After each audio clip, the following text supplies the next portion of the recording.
this in October for a Halloween theme horror story. It's called Sex Advice from My Parents. I think we can all relate to that. So anyway, my parents split up before I was 3 years old, and I don't remember them together at all. Mom stayed in Texas, where she was from. Dad eventually moved to Manhattan with his next wife, who was a retired ballet teacher and former nun of all things. As I grew up, listening to them separately talk about any issue like money, education, or upbringing was like listening to music with headphones on. One ear hearing Dean Martin and the other hearing opera. So my mother had a kind of an earthy but practical view towards sexuality. Didn't really talk about it too much. She left the birds and the bees material to the pediatrician for my younger brother and me. I remember how shook up I was when I read those pamphlets from him on sexual health. You know, all those sober 1960s drawings and explanations of the penis, the vagina, breast, pubic hair, erection, sperm, eggs, gestation, orgasms. Well, maybe they didn't talk about orgasms. Lactation.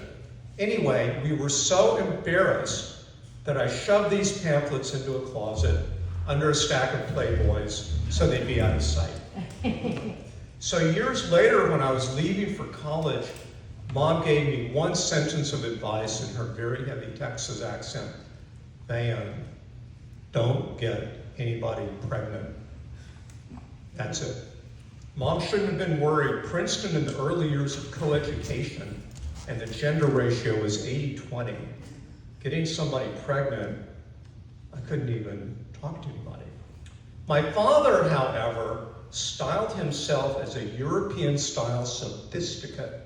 He was the kind of man you'd see in a French movie, taking his son under his wing and introducing him to a mature, available woman who looked like Brigitte Bardot.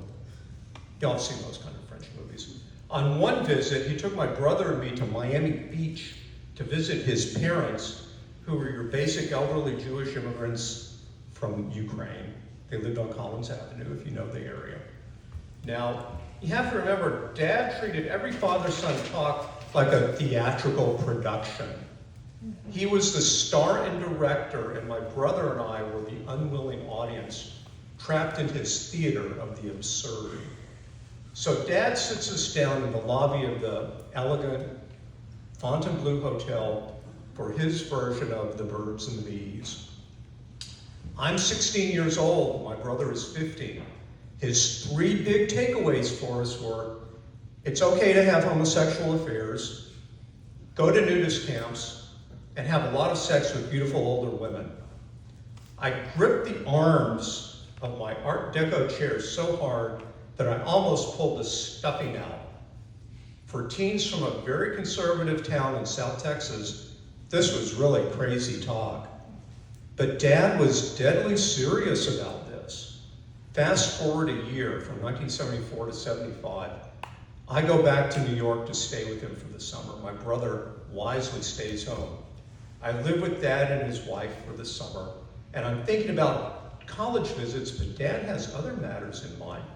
I knew something was brewing when he took me to the toys and games section of Alexander's department store. With a dramatic, urgent flair, he tells me, Van Wall, which is what he liked to call me, we found a woman for you. It turns out he had a friend, an antiques dealer, with a physical therapist who was open to spending the night with me and showing me the wonders of sex, what women like. Later, back in the apartment, his wife piled on and said she had met the woman and liked her. Frankly, the offer tempted me. These two European sophisticates were hooking me up with the women I'd never met to give me a night of, well, I don't really know what. I don't know what would have happened. Visions from letters of Penthouse danced in my head. Mostly my social knowledge of these matters was that Texas girls love getting giant corsages before the homecoming football game, and then they always closed the door on me after a date. But I realized, even as a horny 17-year-old, that what Dad was talking about wasn't about sex, it was about control. My father skipped out of my life, and then he wanted to call the shots on everything, education, how I dress, sexuality.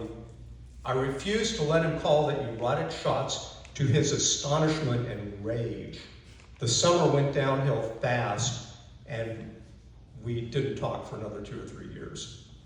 I never learned who the physical therapist was or what she looked like. Now, in 2024, she must be at least 85 years old. She probably didn't resemble Brigitte Bardot, and it took me a long, long time to get to that life experience that Dad expected of me in the summer of 1975. I didn't lose my virginity then, but I didn't lose my self-respect either.